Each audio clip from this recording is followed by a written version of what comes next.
गर्मी की अगर बात की जाए तो गर्मी ने सितम ढाना शुरू कर दिया है। देश में कहीं पारा 43 तो कहीं उससे भी ऊपर 45 को टच कर रहा है और गर्मी का ये हमला दिमाग पर हो रहा है।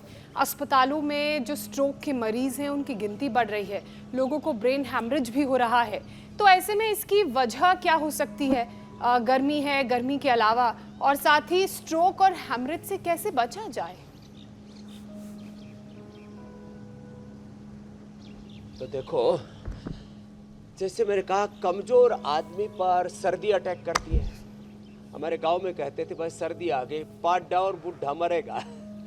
मतलब बुजुर्ग की इम्यूनिटी बहुत कमजोर थी। बच्चों को भी बचा के रखते, पूरे गुदड़ियाँ उड़ा करके पहले रखा करते थे। अब तो 10 तरह के कपड़े पहना करके बच्चों को रखते हैं, घरों में हीटर जला के रखते हैं। तो देखो, जैसे कमजोर इम्यूनिटी वाले को सर्दी सताती है, ऐसे कमजोर इम्यूनिटी वाले को गर्मी भी सताती है। जो हीट वेव्स हैं ये कमजोर आदमी पर असर करती है। हम रोज दंड बैठक लगाते हैं। मई, जून, जुलाई में भयंकर गर्मी में भी मैंने सुबह आज हिसाब लगाया, कई क्विंटल क्या कई टन पसीना हम बहा चुके हैं अभी तक। लो, तो क्या करें? एक तो योग करें, योग से इम्यूनिटी बढ़ाएं। फिर देखो मेरे सामने ये ब्राह्मी कह रही है कि मेरे बारे में तो आपने बताया ही नहीं। मैं भी तो सबके मस्तिष्क को मजबूत बनाती हूँ। ये ब्राह्मी, ये शंखपुष्पी, ये बड़ी जबरदस्त चीजें हैं। ये ब्राह्मी, ये शंखपुष्पी, ये खास, इनका शरबत पिए, गुलाब का शरबत पिए, जूस पिए।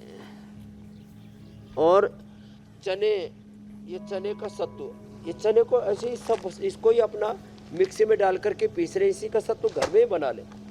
चना, जो इसका हमने प्रयोग बताया सबको। और ये मेधा क्वाथ बड़ा ज़बरदस्त है। खैर, ये तो मस्तिष्क के लिए। ये ब्राह्मी घृत, ये तो 1 चम्मच सुबह सुबह पी लेना, मस्तिष्क के लिए इससे बढ़िया कुछ नहीं। लोग ओमेगा आदि खाते हैं, वो भी हमने बना रखा है, लेकिन ये ओमेगा का भी बाप है ये ब्राह्मी घृत। लोग मछली के तेल से ओमेगा और पता नहीं क्या क्या बनाते हैं भाई।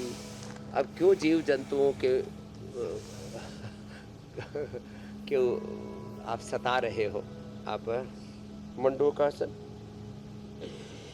ये पेट भी के लिए भी बहुत अच्छा है। और ये जो अमृत रसायन है ना, ये जैसे गर्मियों के लिए च्यवनप्राश, बालप्राश हमने सारे देश को उपलब्ध कराया ना, ये अमृत रसायन ना, ये ब्रेन के लिए बड़ा अच्छा टॉनिक है। साथ में प्याज रखिए, प्याज का सेवन करें।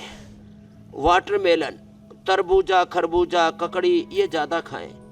लोग सॉफ्ट ड्रिंक, कोल्ड ड्रिंक पीते, 1 बोतल में 10 चम्मच चीनी। रे रामा रामा रामा, उसमें चीनी, फिर अलग प्रकार के बहुत सारे एसिडिक चीज़ें, ये सब हमारे जीवन के को तहस नहस कर देती हैं, क्षत विक्षत कर देती हैं, अंदर से हमारी इम्यूनिटी को ख़त्म कर देती है।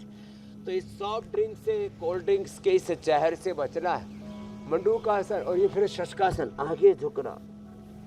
आगे झुकने से चाहे माता पिता को प्रणाम करो। माता भूमि पुत्रों पृथिव्या, मातृदेवो भव, पितृदेवो भव, आचार्य देवो भव, अतिथि देवो भव, राष्ट्र देवो भव। प्रातः काल उठ के रघुराथा, माता पिता गुरु नावई माथा। माता पिता के चरणों में धरती माता को ऐसे प्रणाम करना, भोर में उठ करके। मैं रोज प्रणाम करके ही फिर अगली दिनचर्या शुरू करता हूँ। ये आदत बनी हुई रोज की, बचपन से माँ ने सिखाया था। तो ये छोटे छोटी चीज़ें करेंगे तो मस्तिष्क बहुत अच्छा रहेगा। तो दिमाग के सारे टॉनिक तो बता दिए।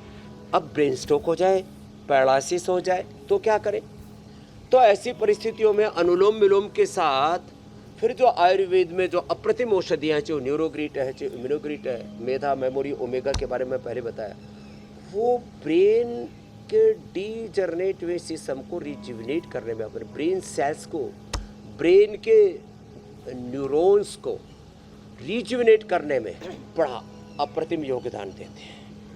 स्वामी जी, तो हम 2 ही काम कर रहे हैं, योग, आयुर्वेद, नेचुरोपैथी से एक सेल टिश्यू ऑर्गन को रिपेयर और रिजुविनेट कर रहे हैं।